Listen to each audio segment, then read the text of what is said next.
Bharat petroleum depot കണ്ണൂരിൽ നിന്ന് മാറ്റരുതെന്നാവശ്യപ്പെട്ട് സമരസഹായ സമിതിയുടെ നേതൃത്വത്തിൽ മനുഷ്യച്ചങ്ങല തീർത്തു. താവക്കരയിലെ ഡിപ്പോ മുതൽ പ്ലാസ ജംഗ്ഷൻ വരെയാണ് മനുഷ്യച്ചങ്ങല തീർത്തത്.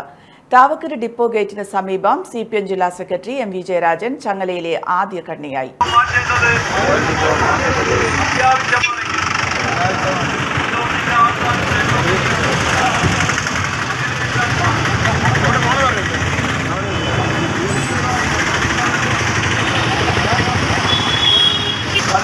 കണ്ണൂർ, കാസർഗോഡ്, വയനാട് എന്നീ ജില്ലകളിലും മാഹിയിലും ഡീസൽ വിതരണം ചെയ്യുന്ന ഈ ഡിപ്പോ നിർത്തൽ ചെയ്യുന്ന നടപടി സത്യദീക്ഷയില്ലാത്തതും സ്വാഭാവിക നീതിക്ക് നിരക്കാത്തതുമാണ് ഞങ്ങൾ കരുതുന്നു.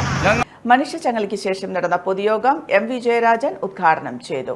അവിടെ ഉണ്ടല്ലോ ഇതിന്റെ ആസ്ഥാനം, പ്രധാനമായും കൊച്ചിയിലാണല്ലോ. കൊച്ചി എന്ന് പറഞ്ഞാൽ തൊഴിലാളി സമരത്തിന്റെ കരുത്തുകൊണ്ട്, ട്രേഡ് യൂണിയന്റെ കരുത്തുകൊണ്ട് പല തെറ്റായ നിലപാടുകളും തിരുത്തി കുറിച്ച ഒരു കേന്ദ്രവും കൂടിയാണ്. അപ്പോൾ ഇവിടെ നിന്നും ആകെ ആവശ്യപ്പെടുന്നത് ഈ ഡിപ്പോ മാറ്റാൻ പാടില്ല.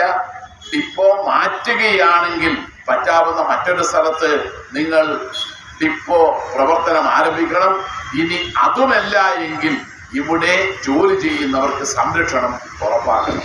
ഈ ആവശ്യം ഉന്നയിച്ചുകൊണ്ട് നടത്തുന്ന BPCL അതിൻ്റെ മേധാവികളുടെ കണ്ണു തുറപ്പിക്കാൻ വേണ്ടി നടത്തുന്ന ഈ സമരത്തിൽ പങ്കെടുത്ത എല്ലാവരെയും ഹാർദമായി അഭിവാദ്യം ചെയ്യുന്നു. സമരസഹായ സമിതി ചെയർമാൻ K. അശോകൻ ഉദ്ഘാടന ചടങ്ങിൽ അധ്യക്ഷത വഹിച്ചു. വിവിധ സംഘടനാ നേതാക്കളായ സരിൻ ശശി, P. മനോഹരൻ, KK നാരായണൻ, K. ജയരാജൻ, കാടൻ ബാലകൃഷ്ണൻ തുടങ്ങിയവർ സംസാരിച്ചു. എനിക്കൊപ്പം ഫാമിലി കണ്ട സ്വപ്നം. എന്റെ ഇഷ്ടങ്ങൾ എന്റെ ഫാമിലിക്ക് അറിയാം. Family wedding centre.